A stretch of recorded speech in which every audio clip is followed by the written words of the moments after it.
bonjour Guillaume, je vais vous laisser vous présenter. Bonjour, alors, moi je suis Guillaume Vassaulière, je suis le RSSI de Quant et aussi le président d'Yeswea, qui est une société de cybersécurité. D'accord. Qu'est-ce que fait Quant? Alors Quant, c'est un moteur de recherche européen qui, notamment parmi ses valeurs, protège la vie privée de ses utilisateurs. Vous vous présentez un petit peu, vous cherchez à vous distinguer par rapport à Google, justement. C'est par rapport à cette protection de la vie privée?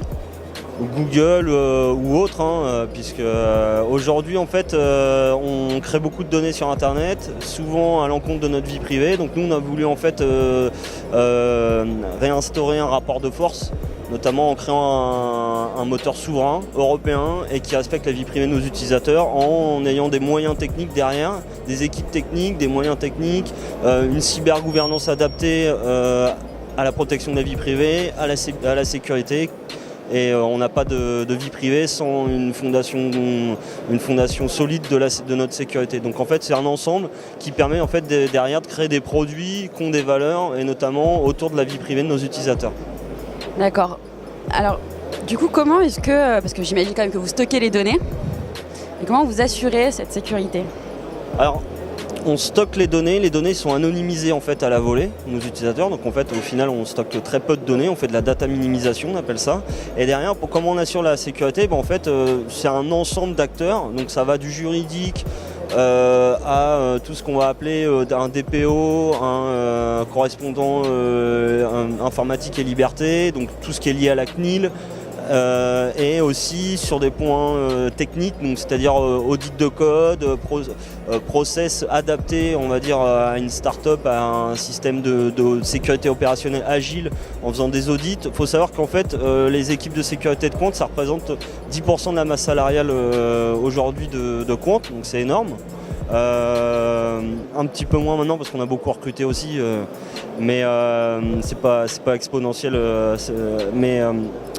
Derrière, en fait, on a plein d'outils, notamment le Bug Bounty aussi. On fait travailler une communauté de hackers éthiques autour de ça, grâce notamment à la Bounty Factory Yeswea, où on fait travailler en fait des acteurs éthiques pour renforcer notre sécurité opérationnelle au quotidien. Tous les jours, on est testé, on est à l'état de l'art de ce qui se fait en cybersécurité, justement en rassemblant, en écoutant tous ces acteurs, que ça va du juridique à de l'interne, des experts internes, mais aussi des experts externes.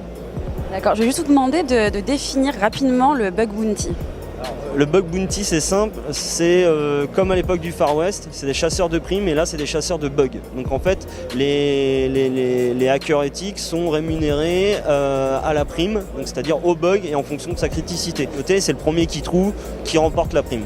C'est aussi simple et c'est très efficace. D'accord. J'imagine que vous utilisez un cloud aussi? Alors nous on a notre propre cloud, en fait on autogère nos infrastructures. Donc aujourd'hui on a 2 data centers, bientôt 3, etc. Donc on a une vocation européenne, donc on va avoir tendance à se rapprocher au plus près de nos utilisateurs pour améliorer nos temps de réponse et notamment aussi au niveau de l'indexation, etc.